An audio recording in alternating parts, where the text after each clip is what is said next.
Okay. Let me just sit up. I think you are all set. It's working.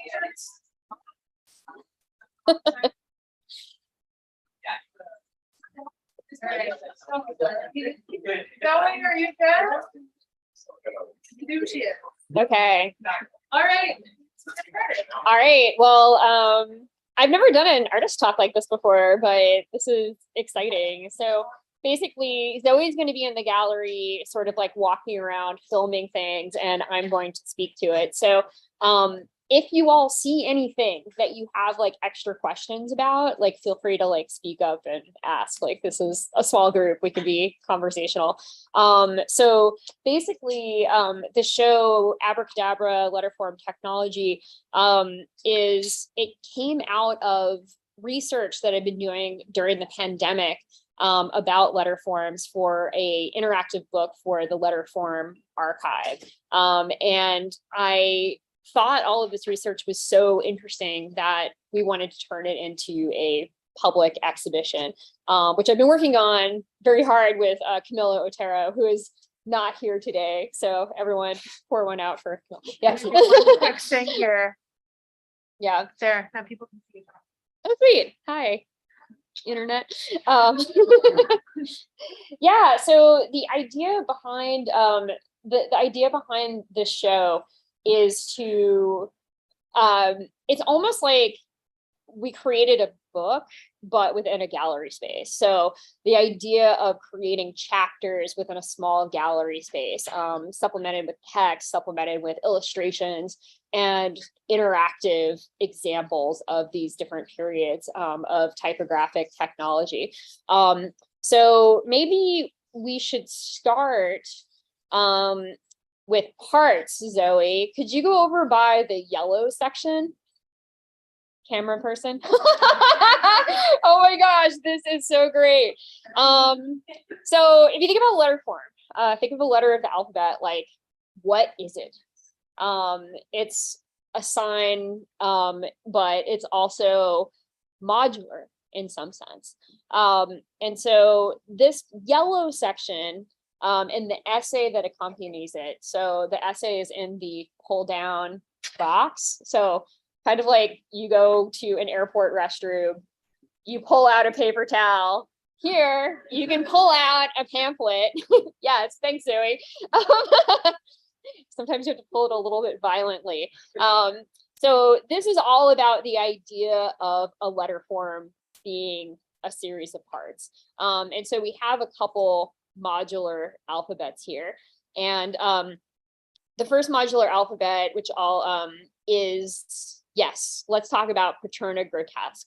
So Paterna Grotesque is a really interesting modular alphabet. So all of the little stencils that you see on the wall surrounding the newsprint make up all of the letters in the alphabet. So some reconfiguration of all of those stencils create all of the Latin alphabet. But in an interesting twist, this modular alphabet is very, very special. It also creates all of the Cyrillic characters. So one set of parts, like one bin of parts, and then it creates all of these letters. It also creates like whatever like fanciful, mystical letters that you invent over on the newsprint, which is kind of the point of this exhibition, is for you to play, remix things, make a drawing that you can take home. So all of that is out for that reason. So on the little ledge right here, we have a whole bunch of colorful blue blocks. This is a modular alphabet that was invented by Joseph Albers. So that's Albers there teaching. And this modular alphabet is called combination script. And so it's only 12 shapes, and they're all proportioned in the same way. So you either have like, you know, half a circle joined to a rectangle, half a circle joined to a longer rectangle. Very, very simple system. But as you see, like the reconfiguration of those elements creates the entire alphabet. And this goes back to one of the Bauhaus principles of design that like designers use today, is that You know, what's an easy way to get something to be harmonious? Anyone? Anyone? Yeah, repeat the same shapes, make it modular. You know, you can't really have, there's not room for discordance when you're only using 12 shapes to create this entire alphabet. So it's, you know, an example of that Bauhaus aesthetic. It's also an example of the Bauhaus aesthetic of good gestalt, right? Because they're very, very simple shapes. So the idea that like you can just look at that and be like, oh, that's half a circle, you know, it's like very scrutable and like easy to see. What else do we have in this section, Zoe? Do we have anything else? Oh, yes. So this is my own invention. We can see how that's going. So this is I was thinking of like, oh, wouldn't it be cool to have like a psychedelic, like blobby building blocks in letterform shapes? So these modular building block parts that you could join together and create letterforms. And every time I go over there and look at it, it kind of looks like a roller coaster from hell and not a letterform, but it's still, there's potential there that could easily be a W. It's almost there. So someone, as soon as you leave this talk, we need like an intervention to like go actually make that a letter. But you know, this idea of modularity, this idea that like everything you need to build like comes from this bin of parts, like dovetails like conceptually like with, for example,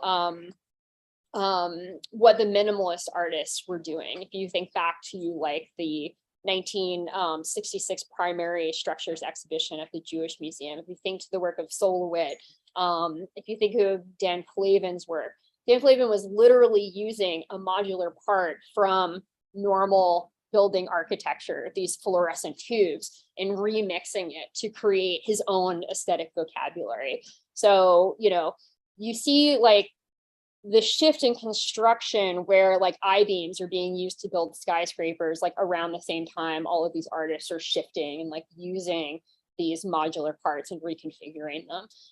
So it was definitely like part of, it was part of like the teeny tiny aesthetic of letterforms, but also like scales up to like, you know, skyscrapers. It was like this concept that was kind of like in the ether.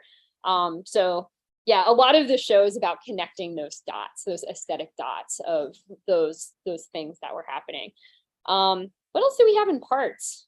I think that's it. Oh, we have this little fun notebook. So there's like a little pink notepad right here that's like complete the letter form. And this is based off of those psychology tests to like see if you're I guess if you draw something demented or not, then maybe like you would end up being institutionalized in like the 1950s. But yeah, so here's some like little suggestive shapes which you can add your own little parts to and see what they turn into. Yes, Zoe is demonstrating. Thank you so much, cameraman Zoe. This is great. Okay. So let's move on to the next section, which is this white section right here. And the title of this pamphlet is a letter a structure? Because if you think about the letter A, you know, what is the letter A? Like I could tell you that the letter A is a triangle that's missing a bottom with a crossbar around it. And like I probably wouldn't get that much argument from people.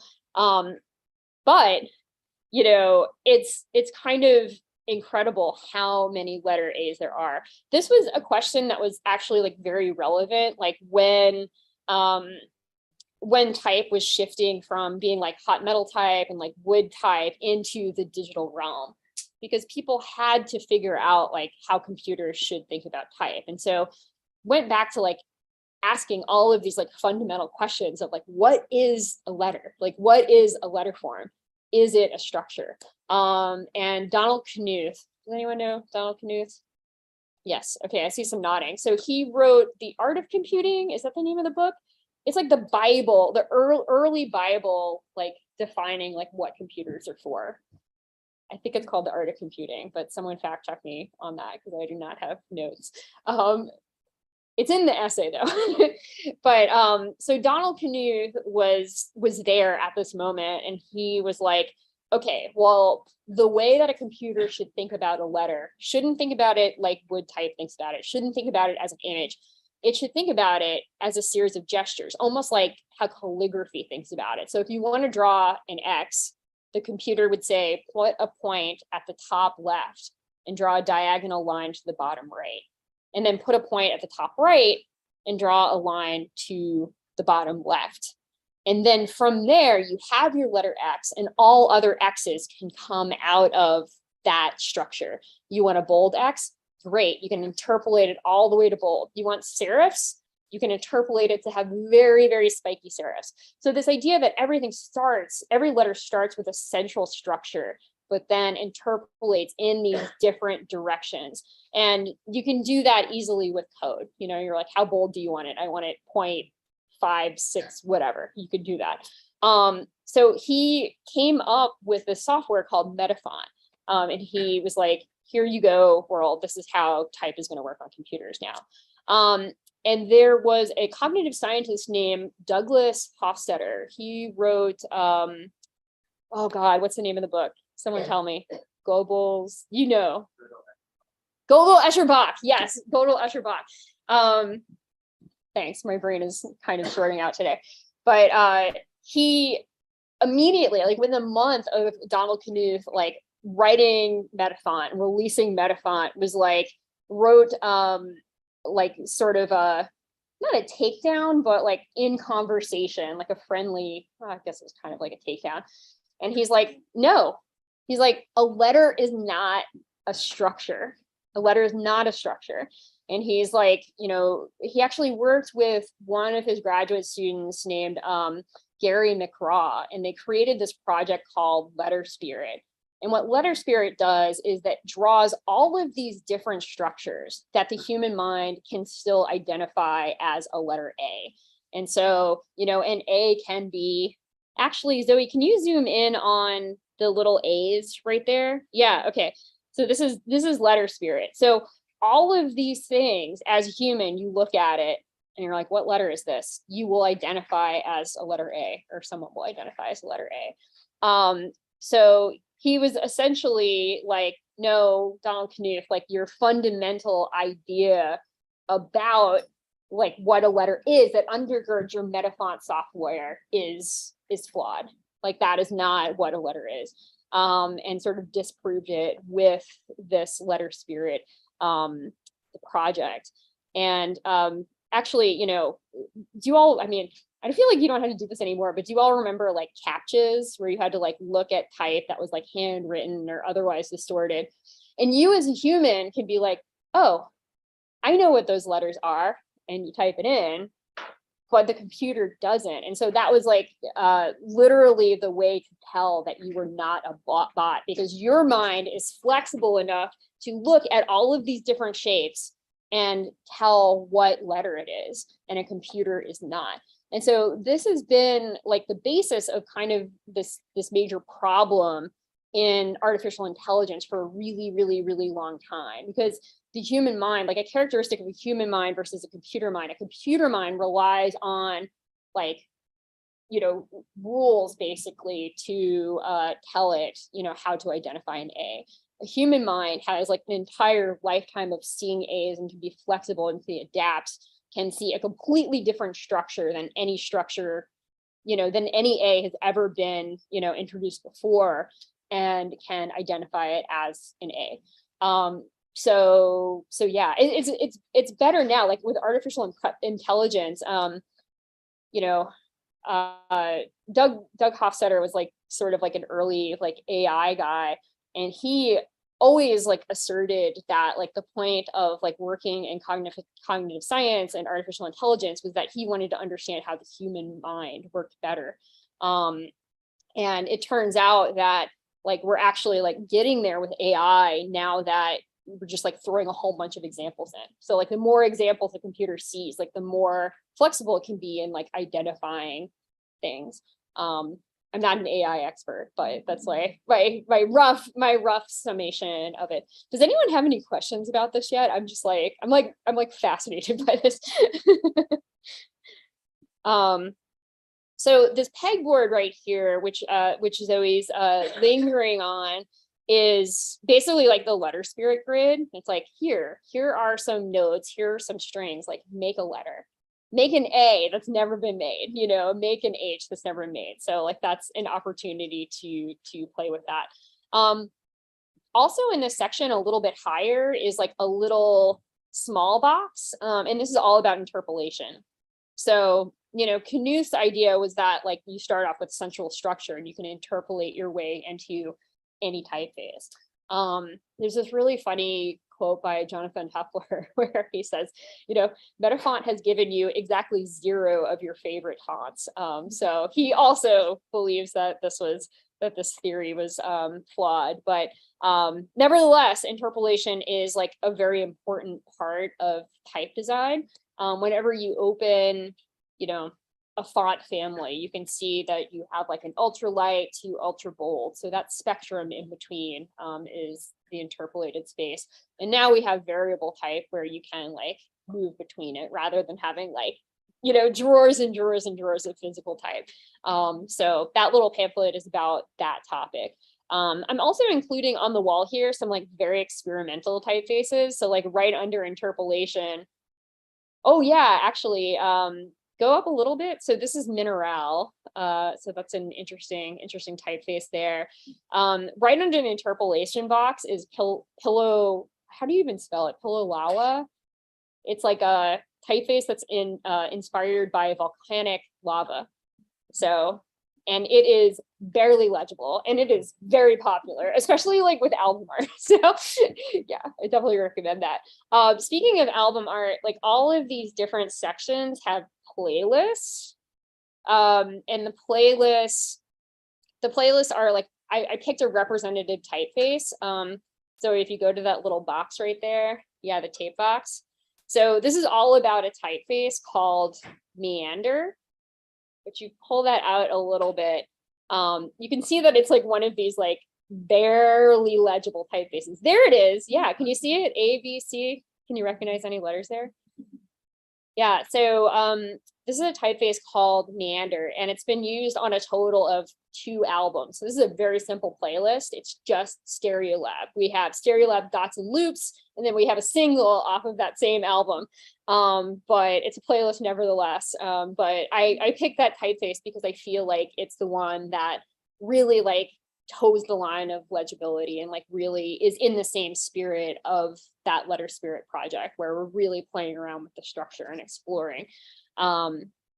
Okay, well,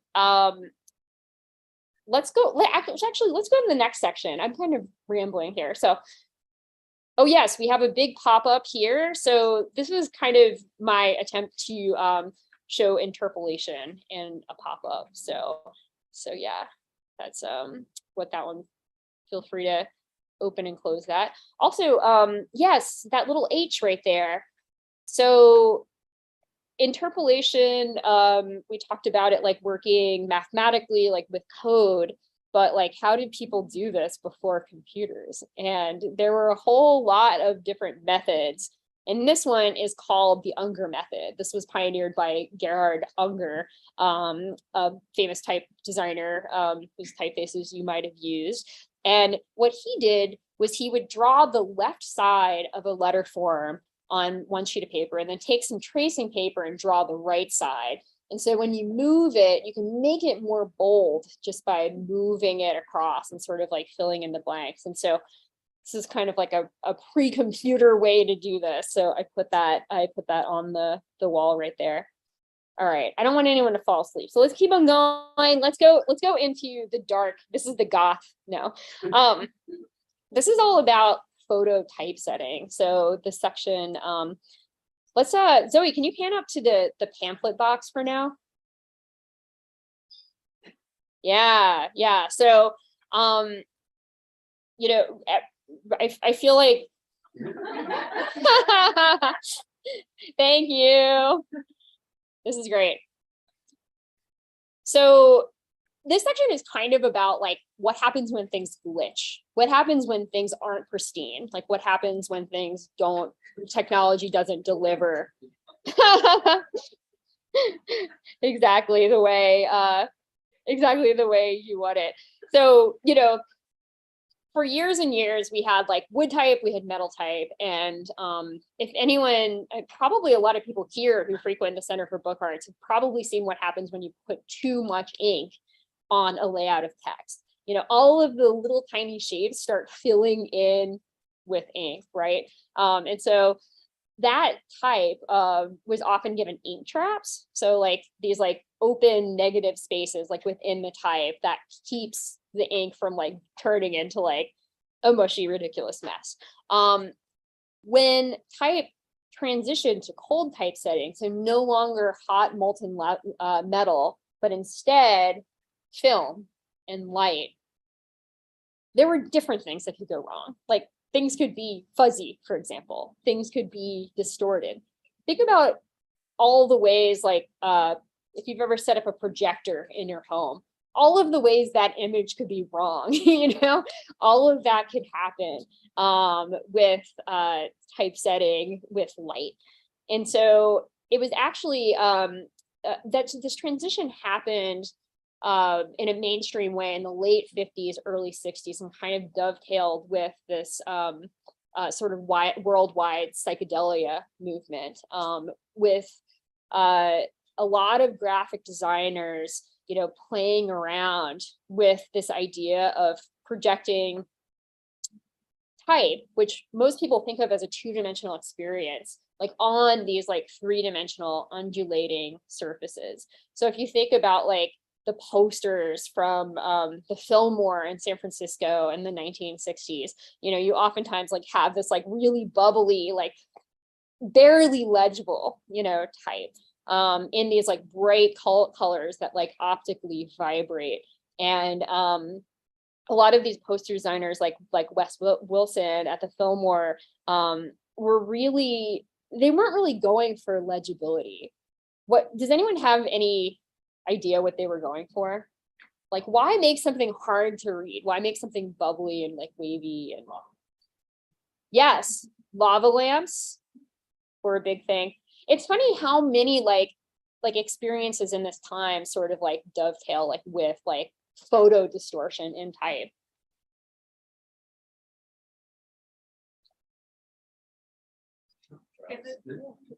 Drugs, yes, drugs, yes.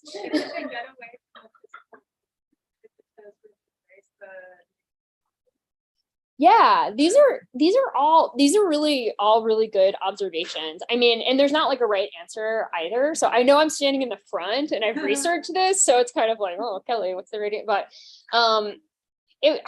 my interpretation is that kind of like glitch art today, it's like breaking down the fourth wall in a visual experience. So like instead of like being within an experience, you're almost outside of your own perception. You're looking at, you know, why do things optically vibrate? Why are things legible? Why are they not? And so it's almost like taking you out a level, like the Aim powers of 10, like where you're looking in at your own perception, you're then aware of it, which is, you know, a theme of a lot of the activity in the 60s. But in order to like get these effects, like think about the Joshua Light Show, think about Andy Warhol and the Velvet Underground and the plastic exploding, plastics exploding inevitable, East Coast, West Coast.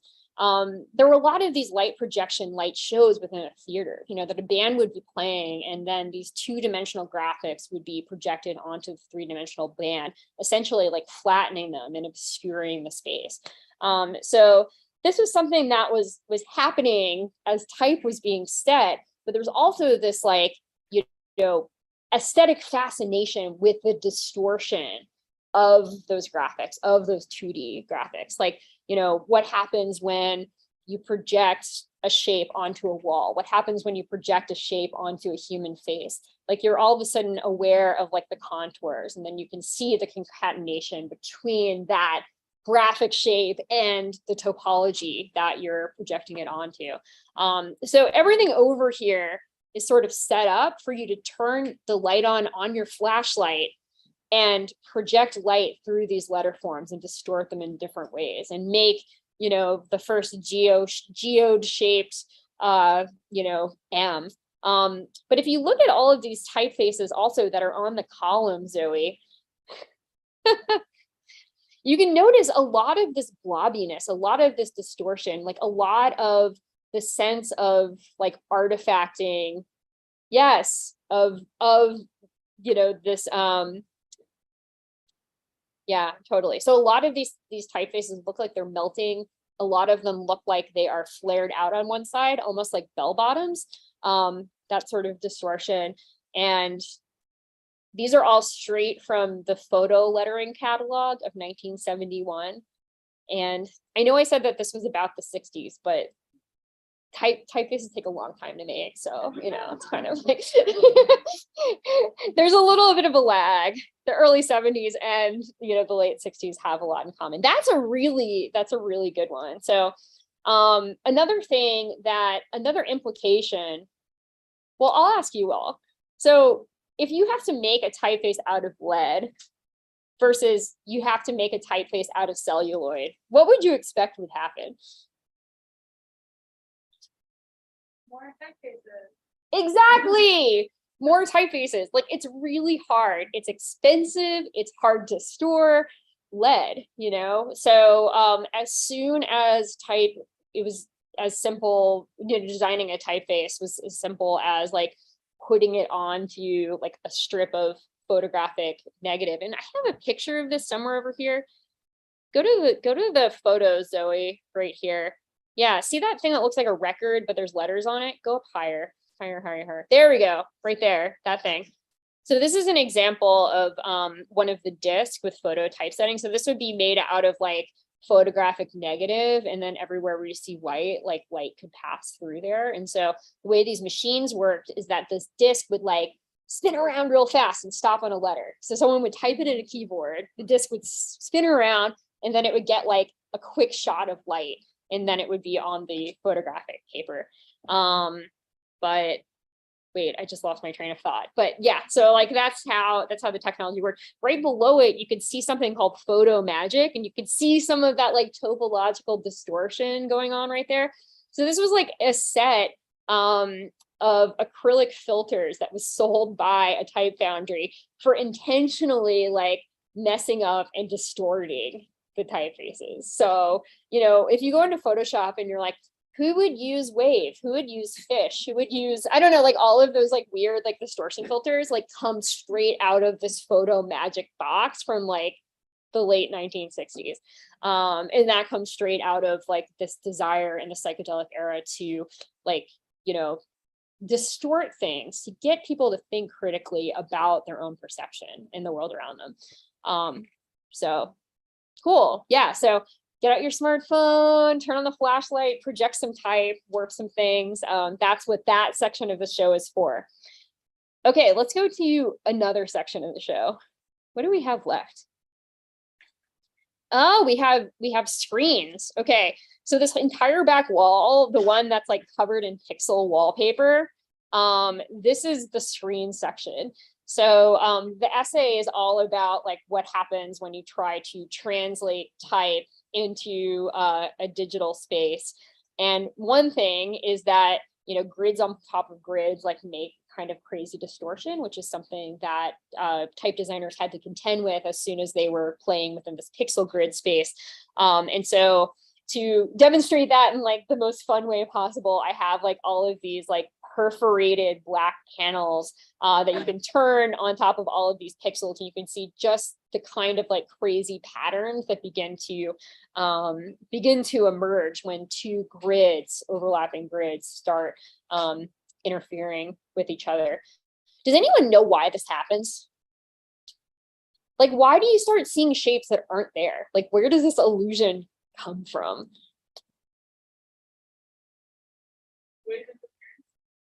Oh, wait, explain. Yeah. Yeah, yeah, totally.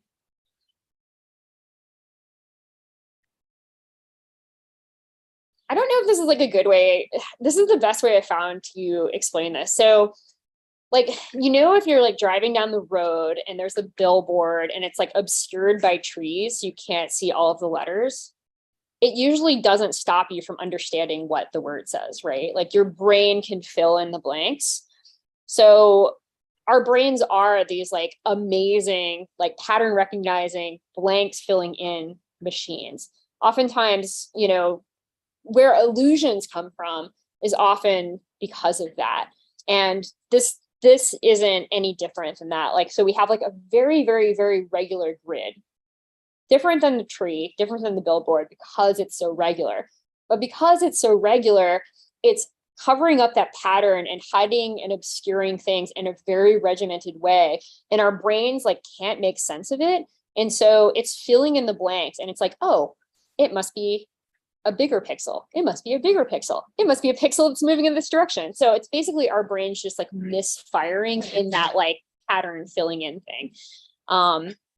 But it's funny because like this is something that type designers on screen are always dealing with, is that are these like optical illusions, because you're not designing for the computer. It doesn't really matter if something's mathematically correct. It matters how it looks to the human eye. And we are the products of thousands of years of evolution, and we end up seeing like all of this sort of distorted stuff. And so type designers also have to build in those distortions into the typefaces that they make, because they are making their typefaces for a human audience.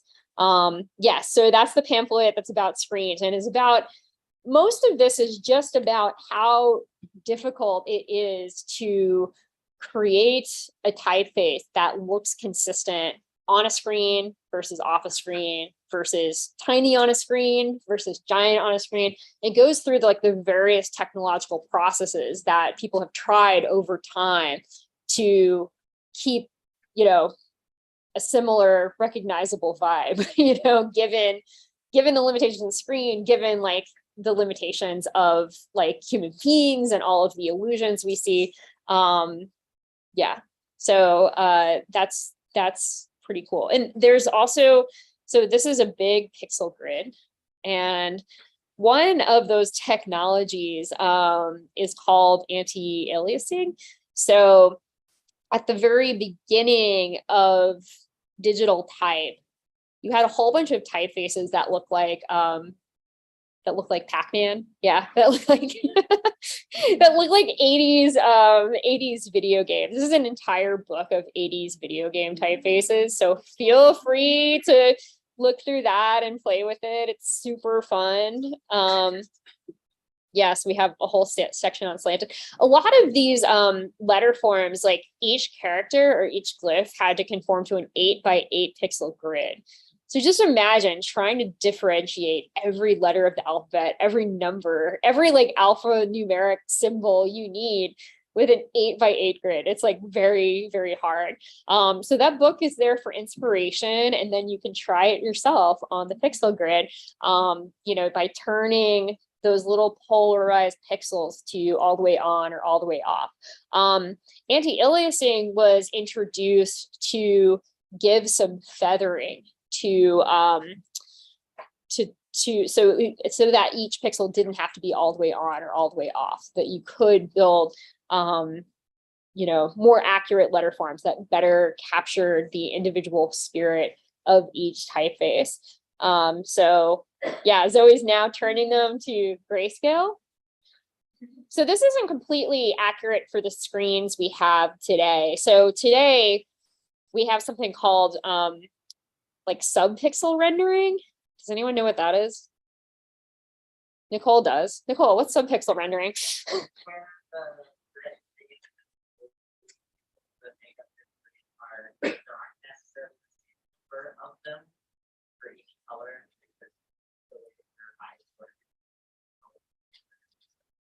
Get away with like blue,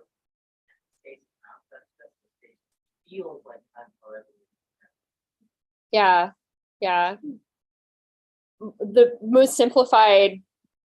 My simplified understanding of that is like, say that you have an all black pixel. Like all three of those little subpixel stripes are off. If you have an all white pixel, all three of them are on. But now typeface designers can do something called type hinting that programmatically like tweaks the different levels of those subpixels to give like a more accurate, create a more accurate letter form shape. Even at like super small sizes, you can often recognize like what typeface something is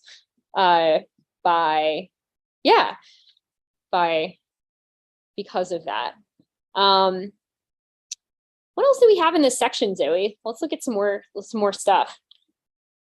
Okay, so this A pop-up. This was me thinking about pixels with polarization film. So this is 16 polarized discs that when the book is open and it comes to rest, it forms like a capital letter A. So this is me just kind of like being an artist playing with this idea of like pixels and like how small of a grid can I form a letter form in it. But the book is really fun because when it's all the way closed, all of the polarized filters are in alignment so that the book looks transparent. And then as you open it and comes to close, like some of them become opaque. And then you get this like capital letter A. This was something that I intended to be interactive, but it's too fragile. And so it's living in the case. So I apologize that you all can't play with this one, but yeah, there's other things. This one also fragile, also constantly breaking, but you can unfurl these boxes. This is just sort of like a fun like I'm making pixels. But you can unfurl it and then pull the cord and they kind of like roll up on themselves and like make these pixels that form a letter F. So that's something to play with too. I feel like I'm doing a lot of talking here and you all probably have questions, or does anyone have like a specific object that you want me to talk more about, or a specific concept, or does anyone have, further information about subpixels they want to share? Yeah, Elaine. Can you explain a little bit about that polarized thing where the squares turn black and white?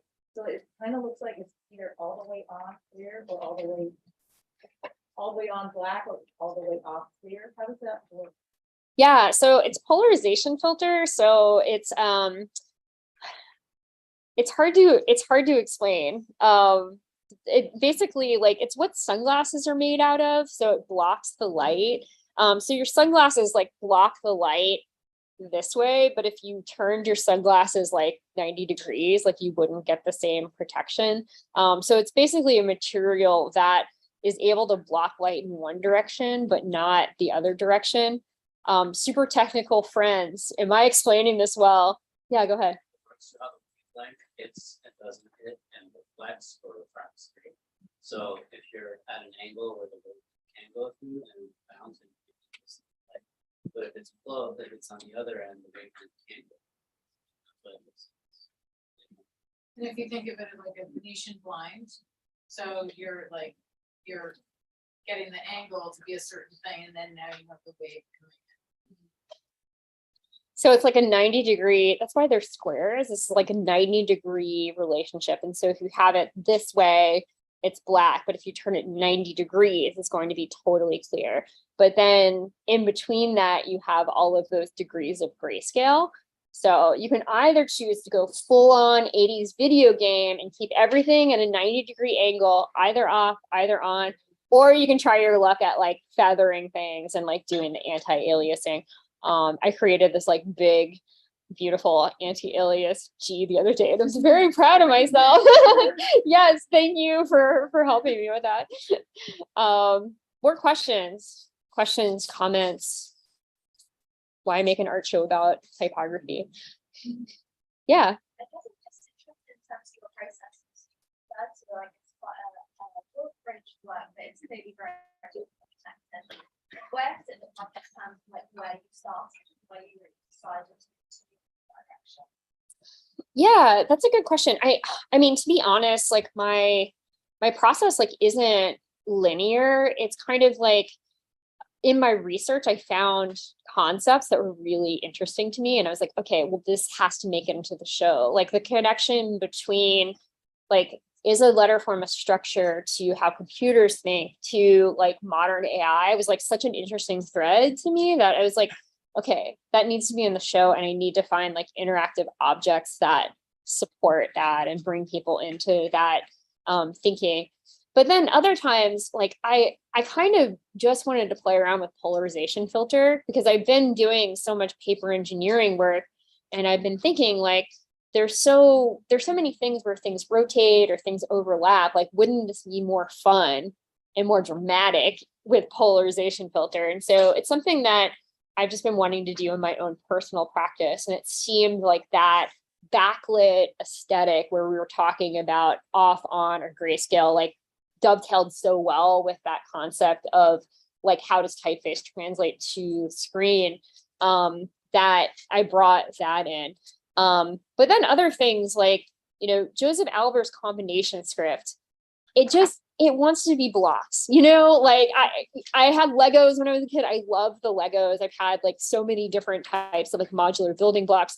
When I looked at those little chunks on the page, I was like, oh, that needs to be something like in my hand that I move around and configure, can make an A, can make a B and play with, that just seemed like how it should be.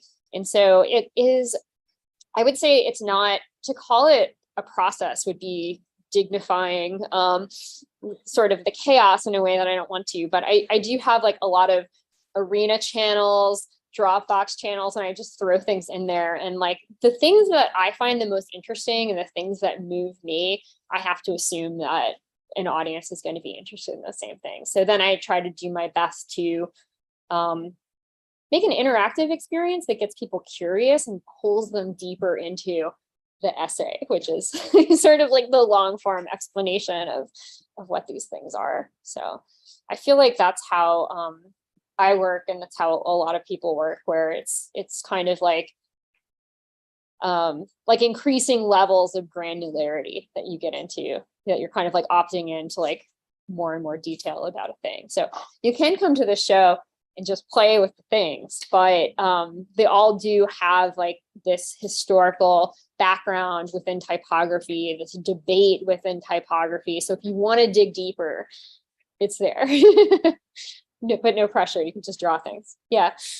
I'm really interested in the connection, the sort of overlap between 2D, 3D, 4D, type becoming plastic and conceptual, which is sort of what you're talking about, the distortions of the 60s and some of the other things where you're making it into a thing. So the thing is now a 3D from a sort of conceptual line or set of pixels.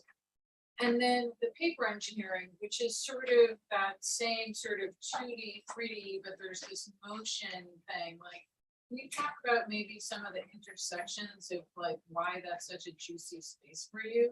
Yeah, that's a really good question. I think you hit upon something where I'm not fully aware of why that's such a juicy space. I mean, graphic design is just like aggressively two-dimensional, right? Like in books, on the screen. And I think that there's something inside of me that I'm just a rebellious teenager, and I'm like, well, there's the third dimension, like I want to push it. Like I want to see like what type looks like on three-dimensional origami tessellations. I want to see what graphic design, how it performs on these like different like mechanical surfaces. So it's something that I'm just like really drawn to from like a craft perspective. Like my hands are just like itching to do it. And I'm not full. I mean, feel free if anyone has a theory on this, but I think it's fun. I think I can't fully imagine it. Like, I think if I can fully imagine the outcome of a project, then there's no reason for me to do it. Like, if it's sufficiently mysterious, then it seems like a juicy like area for exploration. So that means it's play. Yeah, it is. Yeah, it's play, which is also I think why I'm so drawn to like the Rezo, is because you can't control it. Like it's a legitimate collaboration, because there's not a perfect platonic ideal in your head that you can expect to execute. It is a circuitous, messy back and forth, which like that's what play is. And I think that's like, I don't know, that's what makes life fulfilling. I don't know. I think we have time for one more question. You want to pick one? There in the show, there's a really beautiful letter N, capital N, with vertical cuts. Yeah. How did you make it and what is it doing? Oh, thank you for asking. So that's showing another manual example showing interpolation. And so it's like a straight, like up and down capital N, but as you pull that little tail, it becomes italicized. And so like, think of yourself like playing with like a variable type demo and like moving a slider. That little tab is supposed to be like a stand-in for the slider where you're like that. So it was just kind of like a pretty object and really just trying to think about how to like use that paper engineering background to like make tangible metaphors for a technology that's mysterious to a lot of people. Coincidentally, that same art in the little pull tab is on the cover of the book I made for the show, which I just got done. And it's why I was late to my own show, is because it's so labor intensive. So yeah, so that's for sale if anyone wants one. I'm gonna go take a nap now. One more question? Yeah, sure. That was a short one. Yeah, that's short. One more. That's it. Maybe there's no more questions. We No talked. questions. Oh yeah. I just love like even the end, you know, like how when you're a kid, you have these pull tabs that you open to find the swirl, right? And you can type it in, right? I think like, yeah, the interactive, I think human beings in general are playful. They want to do fun things. So I think like all the things that you have done, like the M and everything, is just so like you want to play with it, you want to touch it, you want to like turn the little squares around. So I think personally, I love that. I love that.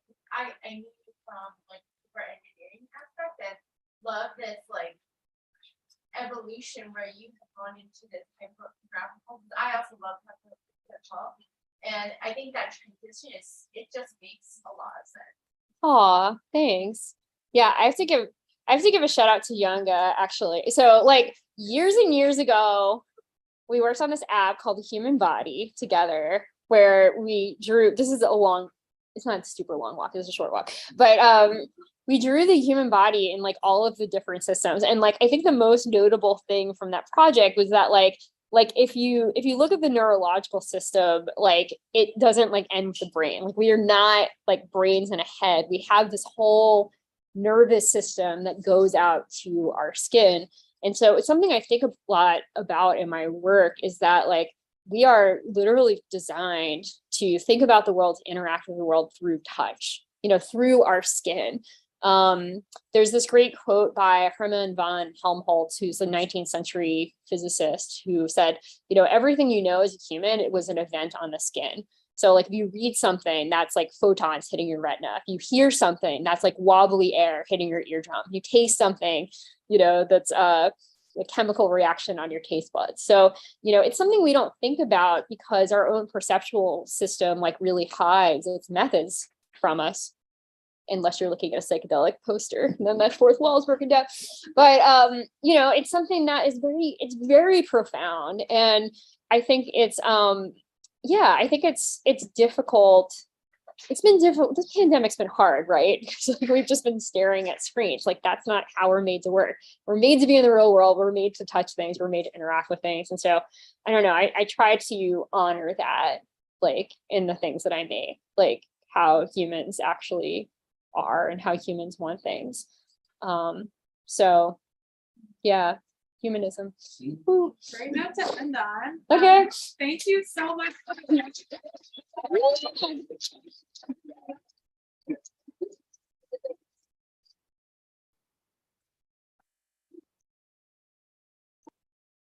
If you have any questions for Kelli, feel free to mingle. We'll be hanging out for a bit. If you have questions about Center for Book Arts, you can talk to me or you can talk to Zoe. I kind of forgot to give an introduction for Center for Book Arts at the top of this talk. Let's do it now. We are, yeah, real quick. We are the oldest organization dedicated to the art of the book. So we do a lot of bookbinding, we do a lot of letterpress printing. And then we have so many things in between. And I think your show sort of perfectly encapsulates the sort of interdisciplinary aspect of what we do. We have classes, we have workshops, we do tours of the space, we have exhibitions, we have artist residencies. So there's always something going on. If you're interested, you can talk to me if you have any questions. But yeah, thank you all so much for coming. I think this is probably one of the largest events I've seen here since I started working. So this is great.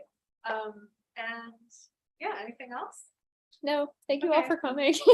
Thank you. Oh, Great job. that was so good. Okay, let's end this.